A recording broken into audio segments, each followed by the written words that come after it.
This week, protesters will gather to mark 25 years since the rate of Newstart was last raised.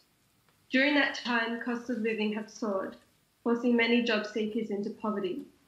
The only actions from major parties have been to announce reviews into raising the rate. In the land of the fair go, how is this 25-year inaction acceptable? Arthur, that goes back to what you were saying earlier, so I'll start with you.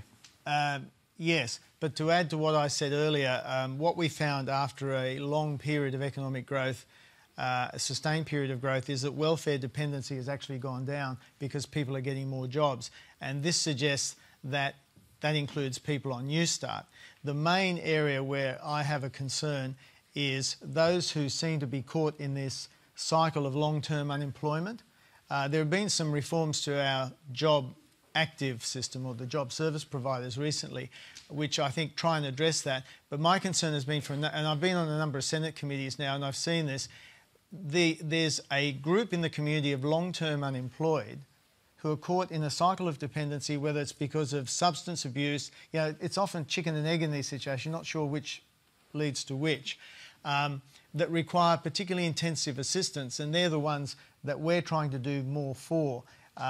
And the point of raising them is that I don't think we should just look at the unemployed as a whole. There are some unemployed who are fit and ready to go, and yet there are others who are caught in these cycles of dependency. But for the people who are stuck on Newstart, or even on it for a temporary period, should it be higher? That's really what the question is saying. Hasn't been raised properly for a very long time. We're saying that we want to encourage people to get more jobs, but if I look at this, if I were in the shoes of someone who's unemployed trying to get a job, I would clearly want a higher level of Newstart while I'm looking for a job.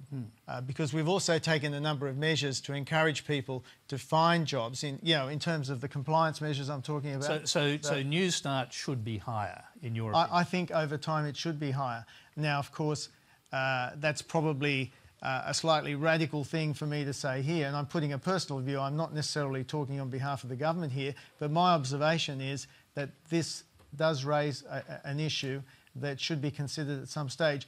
There is a cost to the budget, there's an expense, but then again, budgets are all about choices, and over time we have to think about that choice in the context of our other choices.